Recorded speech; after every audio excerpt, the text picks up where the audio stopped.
Good morning, students. Again, we are back to our training, BCT training for our design of the smart grids and renewable energy sources. So, we have in the last discussion we have told you about it is the WMO, UNIP and IPCC decision empower every energy user, whoever is using the energy, to become an energy producer. User will become a producer. So that is the human concern, and that will train to the human civilization if we are concerned of our pollution free environment. And if our carbon footprint and global warming are to be reduced drastically, we should empower every energy user to become an energy producer. So energy user, I am using my energy, so I can produce energy. So the best way of the producing energy is through the solar cells, hydrogen cells, and the government will concern about the windmills. So this sort of energy. So there is also little bit difficulties of the cost analysis of our renewable energy sources.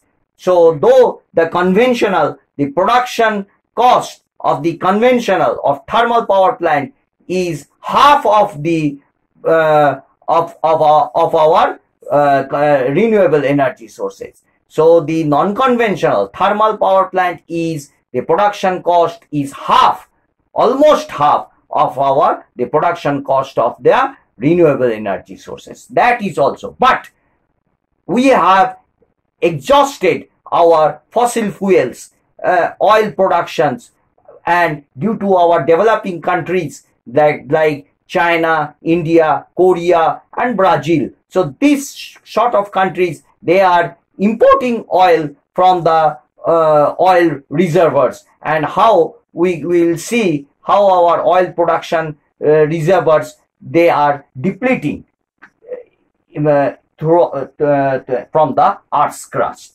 So we have to be very much concerned for our sustainability in this environment. So sustainability is our concern. Our another concern is our environment concern. So all these things, carbon emission concern is also another concern, and all these will lead to socio-economy and political concerns also. So one technical part is that I will be making you understand. Suppose this is a sun. This is a sun. So the sun is giving solar radiation. The sun is giving solar radiation. Solar radiation. The solar radiation is around, this data you have to remember, watt per meter square. So the solar radiation is coming. So out of this solar radiation, some part is reflected. So from the solar radiation, the reflected part, so the reflected part from the Earth's surface, from the Earth's surface. So from the Earth's surface, it is being reflected. So this is your Earth. Okay, this is your Earth. This is your Earth. So from the Earth's surface, the reflected radiation is around 103 watt per meter square. Okay, then how much it penetrates into the Earth? So penetration, the radiation penetration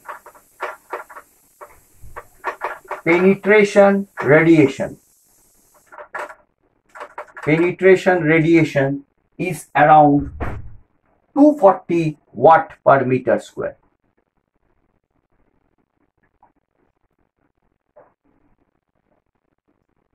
And out of that, the absorbed in the Earth's surface absorbed radiation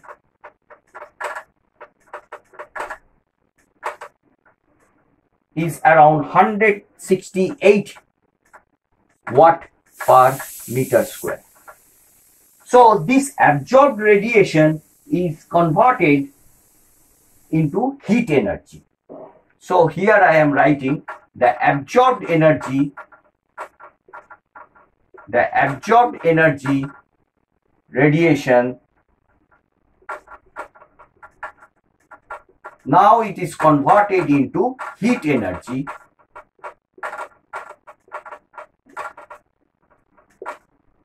and this heat energy generates infrared radiation in the form of emission of a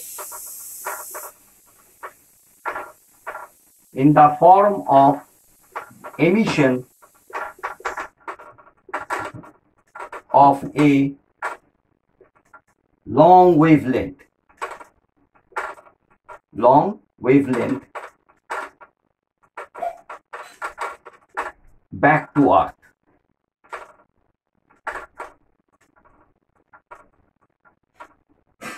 So this heat energy is converted into radiation, infrared radiation, in the form of emission of a long wavelength back to the Earth. So this infrared radiation, after this infrared radiation, some part is absorbed in the Earth's surface, this infrared. So the heat is converted into infrared, and the infrared radiation is absorbed. Some part is absorbed in the Earth's surface. Some part is absorbed in the Earth's surface, and some part is re-emitted by the greenhouse molecules. Again, it is re-emitted by the greenhouse molecules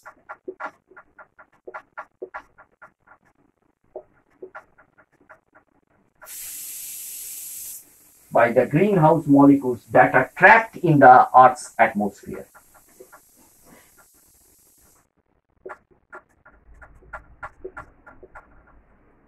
So these infrared radiations with the greenhouse molecules, greenhouse means carbon monoxide, carbon dioxide, sulfur dioxide, and all the poisonous gases molecules are mixing with the infrared, and they are emitted from the Earth's surface, that are trapped in the Earth's atmosphere.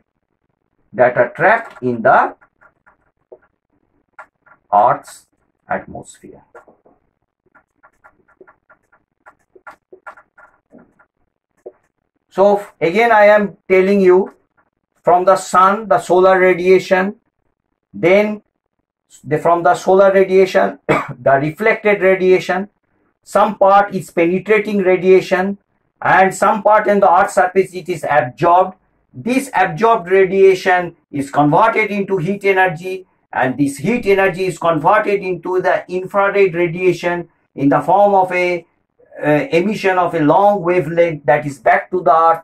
Now this infrared radiation, some part is absorbed and some part is mixing with the greenhouse molecules, and it is re-emitted, and that are trapped in these greenhouse molecules that are trapped in the Earth's atmosphere. The greenhouse molecules that are previously trapped, that the infrared radiation are then re-emitted with the mixing of the greenhouse molecules.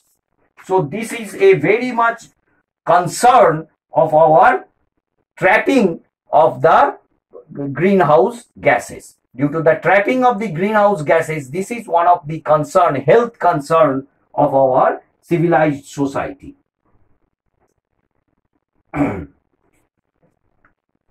So I am rubbing this one.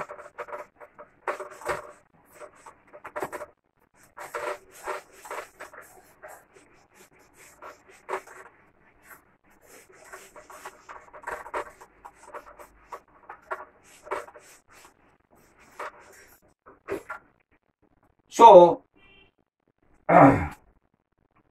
so the one very important chart or graph, you have to know it.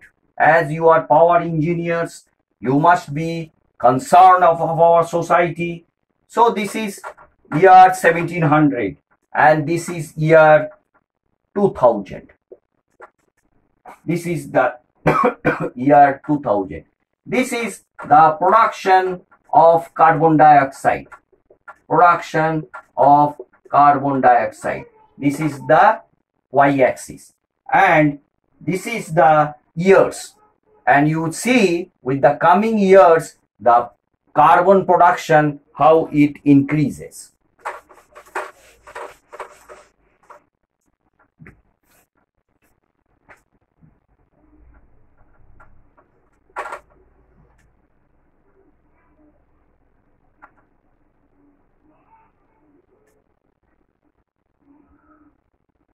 So this is a graph of carbon dioxide emission. How much carbon dioxide is emitting. So after the industrial revolution, after 100 years, suppose 1900 to 2000. So within this 100 years, this has risen to the carbon dioxide emission has risen to it. Now we are concerned of our renewable energy sources, and the graph after 1000 years, after from today's date 2000, suppose 2020, after 1000 years the carbon dioxide emission will be here in this pattern. So very important graph, carbon dioxide emission. You can do research on this field, carbon dioxide emission. How much the carbon dioxide emission, how much implementing the renewable with the conventional will lead to the sustainable society for our concerned environment on this earth's crust. So this is, so there is another graph. So this one in the y-axis, it is carbon dioxide stabilization. Carbon dioxide stabilization. How much we are stabilized the carbon dioxide. So more or less it is like this, 100 years, after 100 years, and this one will be 1000 years, after 1000 years. So more or less now we are here after 100 years, and if we are concerned our carbon dioxide stabilization, it has become stable.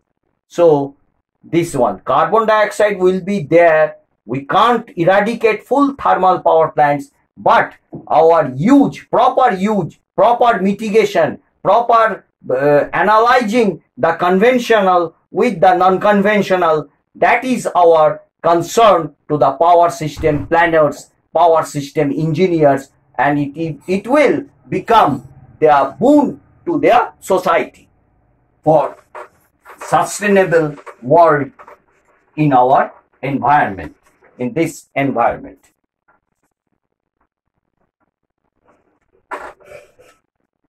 So this is also the temperature stabilization. Temperature.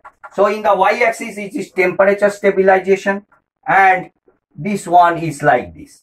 So after 100 years we are at this one. So we are concerned about our temperature also. So this global warming due to these poisonous gases, and due to these poisonous gases and due to our some part of our northern pole, the holes have been created, ozone holes has been created. Some ozones are necessary, but due to the ozone holes, it is also one of the environmental concerns. So after 100 years the temperature has risen to this point. So it will rise. So you will be seeing that our water level in the oceans have risen, and it is our concern that the floods will happen on the Earth's crust. And so that's why the temperature, as the temperature, ice caps melts and the water level in the oceans will rise. But the oceans will not vanish if we are concerned with our renewable energy sources. If we are not concerned with our renewable energy sources, one day on the Earth's crust, the oceans will vanish due to the tremendous amount of heat generated from the pollution gases. And that happened to the Venus planet.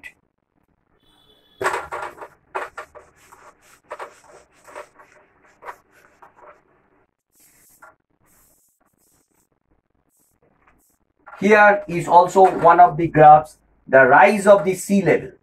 The rise of the sea level, water level in the sea and the ocean rising.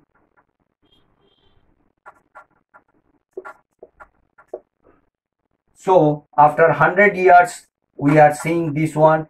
It will rise, but we have to check this rise. We have to check this rise. This is after 1000 years. So, International Energy Association, IEA, International Energy Association, IEA, International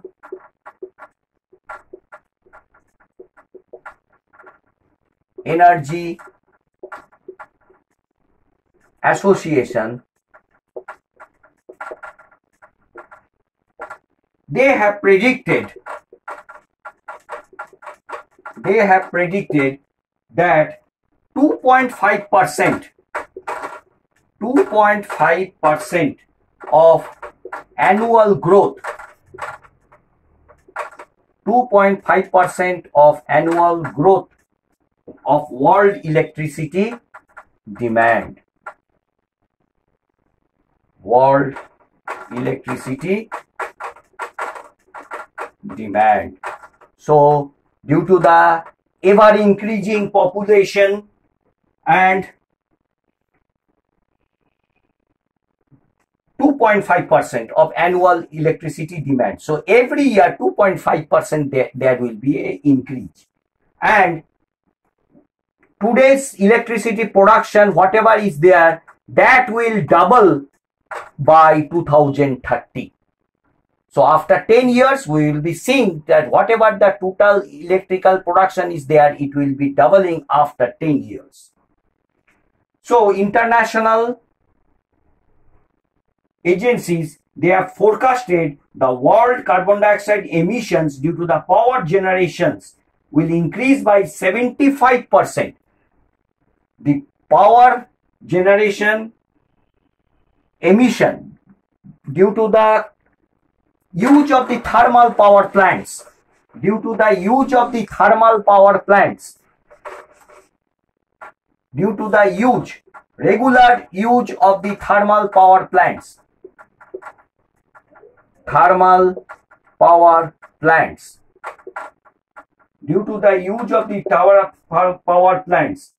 the carbon dioxide emission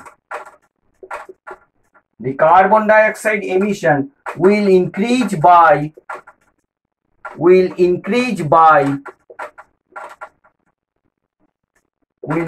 by 75% by 2030.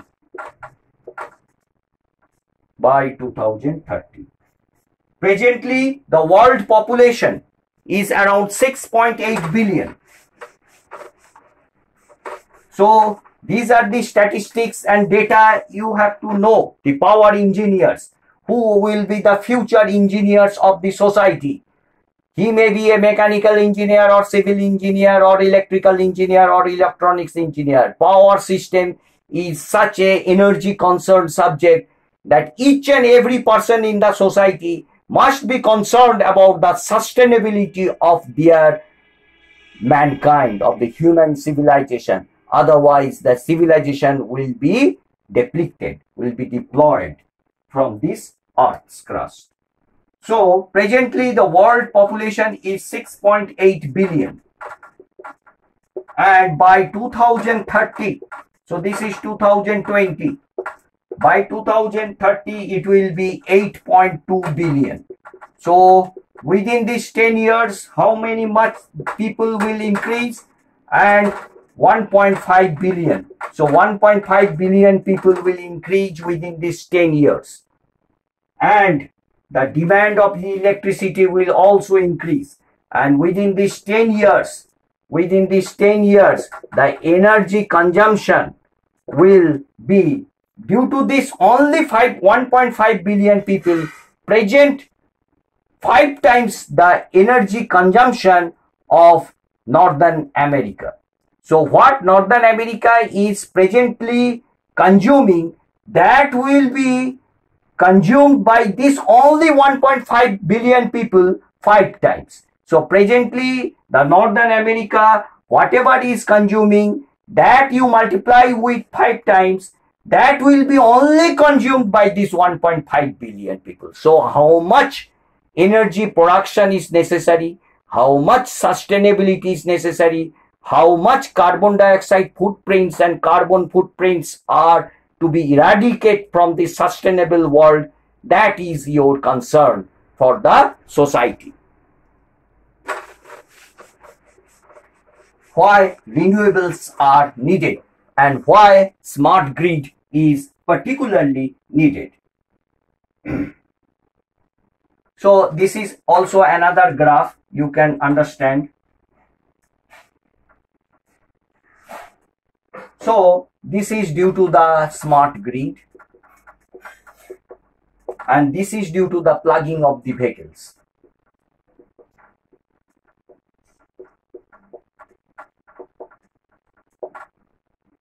And this is due to the electricity. This y-axis is electricity generation.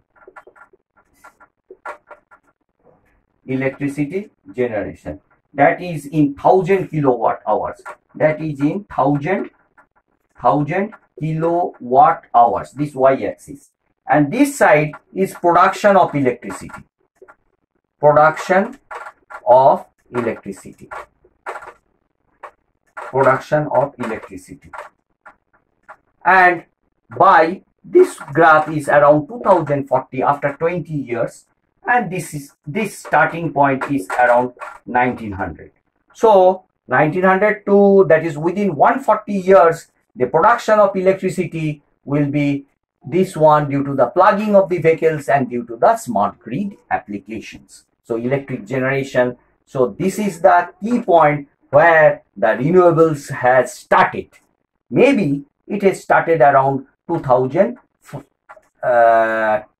year 2000. So within this 40 years, the plugging of the vehicles and the smart grid we are going to apply, and we want to sustain this environment and make our civilization more concerned about the use of the renewable sources of energy.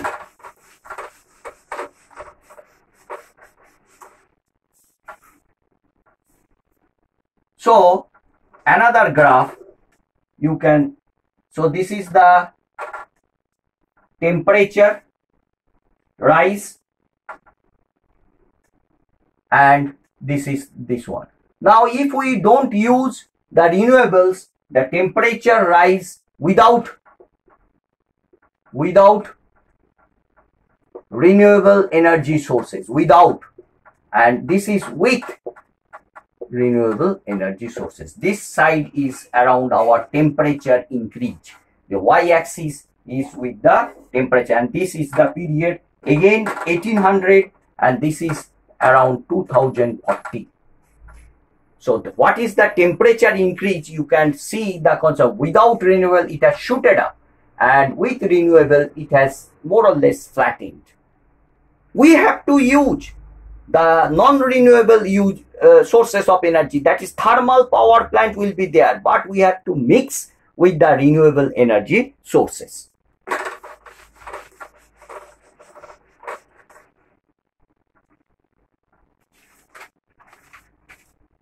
So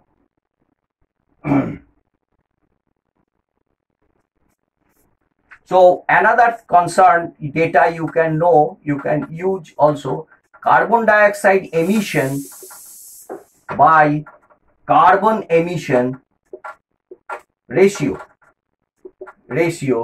is around its molecular weight by its molecular weight. That becomes 3.67. So it implies the carbon emission is 0.2724 carbon dioxide emission. So this is one of our mathematical formulations. You can easily know about this.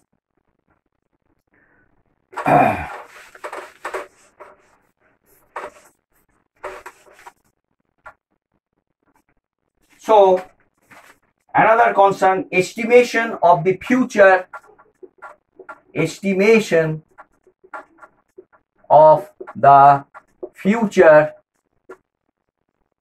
carbon dioxide.